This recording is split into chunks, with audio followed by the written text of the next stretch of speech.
66 lives gone. It's a number that just sits with you, you know? Yeah.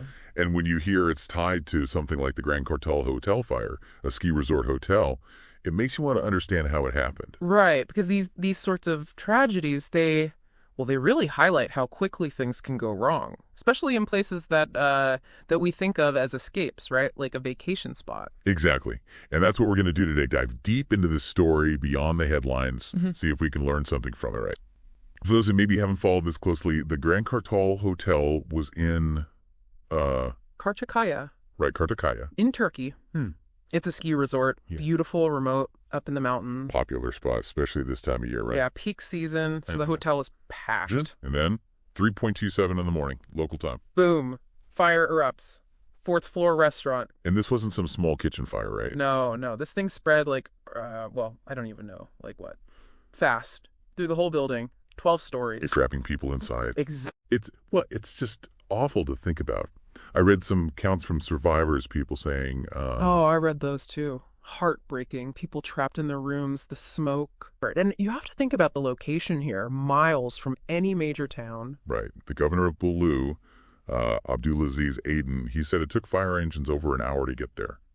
Over an hour. I mean, that's just unimaginable. An hour every minute in a fire. Every second. Every second makes a difference. So yeah, the remoteness played a huge part here. And that brings us to those 66 lives lost and the 51 injured.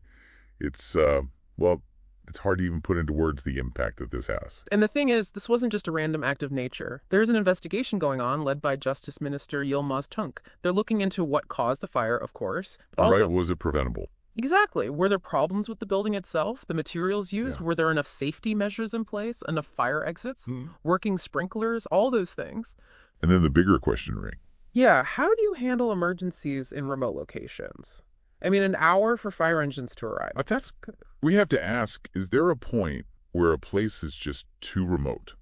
And if so, what do we do about that? I mean, we can't just cut people off from these beautiful, out-of-the-way places. Absolutely not. But we do need to ensure their safety. So maybe stricter building codes for places like this. More resources for emergency response in those areas. Yeah. Something has to change. Because it's not just about this one hotel, right? This could happen anywhere. And while those bigger questions get sorted out, there's the immediate needs of the victims and their families. Support, counseling, all that. Crucial. This kind of thing, it leaves scars, you know, and the healing process, it's going to take time, a lot of time. Resources are going to be key. So if we try to summarize all this, we're looking at a devastating fire, rapid spread that points to potential problems with the building itself, a delayed response made worse by the location, and just a tragic loss of life. And it really forces us to think about how we balance our desire for adventure, for experiencing these amazing places, with the need to keep people safe. Because it's not just about getting there, it's about being safe while you're there too. And that's something to keep in mind, whether you're going to a remote ski resort or even just staying in a hotel in your own city. It really makes you think, doesn't it? That's something for us all to ponder.